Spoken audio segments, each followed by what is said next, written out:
Mr. Braley from Iowa.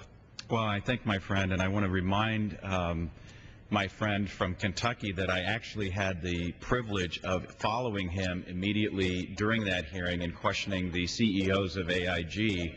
And I have to tell you, it was one of the more shocking examples of corporate greed that I've ever heard in my lifetime. And I've lived 51 years in this country.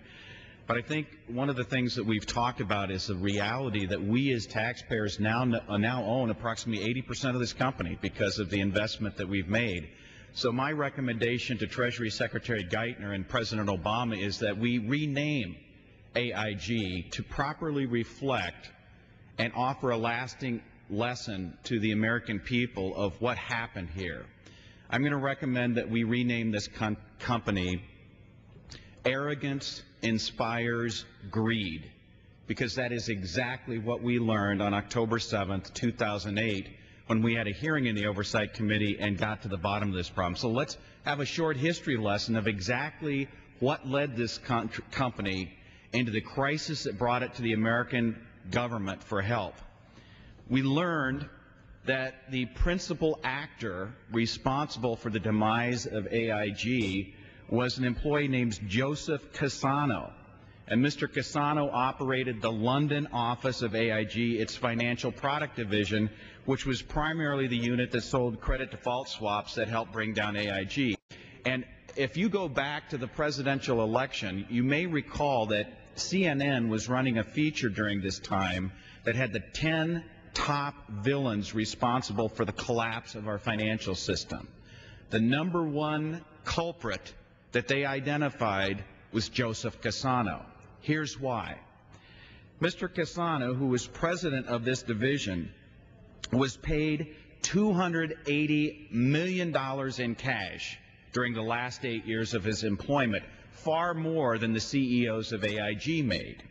And the bulk of his money came from, guess what? A bonus program.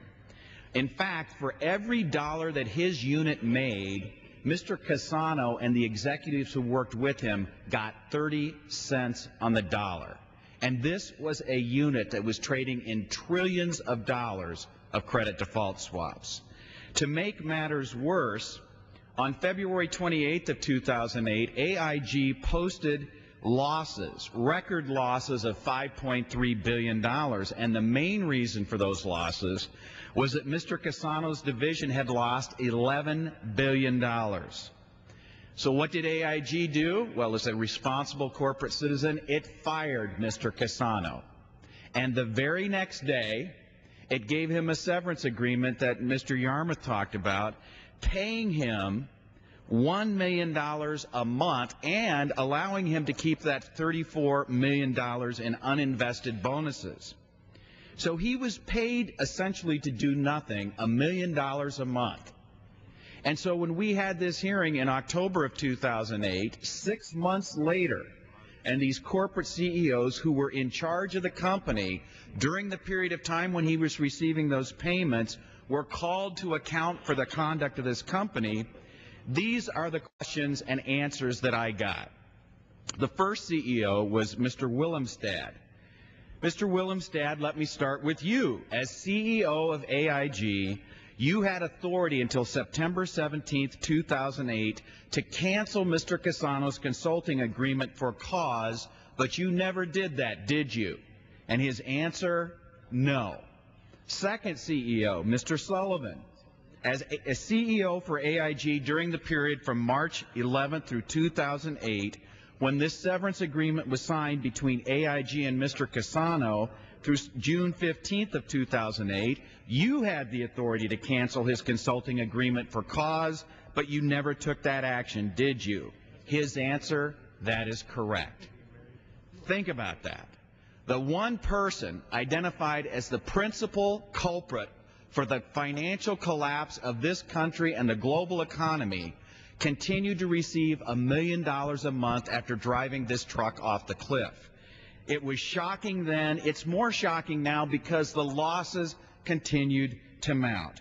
And what the American people are demanding right now is justice by superior firepower. And we in the House and our colleagues in the Senate And the White House and the Treasury Department have to provide that firepower because the American people are demanding it and they deserve nothing less.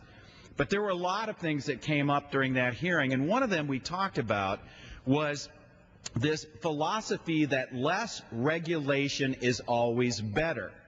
Well, one of the things that came out during this hearing, and which 60 Minutes covered in two excellent stories, was that this giant credit default swap market, which at the time was estimated to be between $63 and $75 trillion, 90% of it was the same thing as what you and I would consider gambling.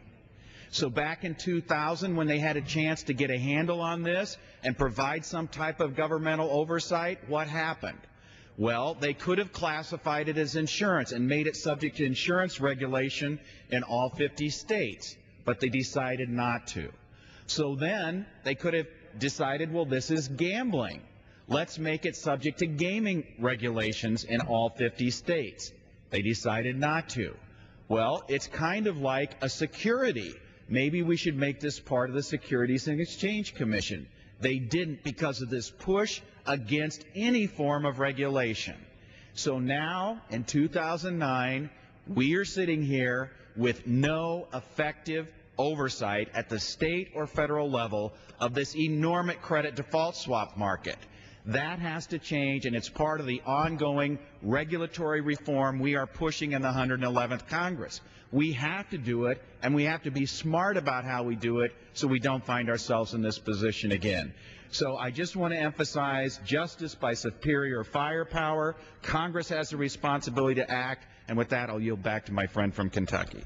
I thank my colleague. It was a fascinating hearing, and something else that came up in that hearing was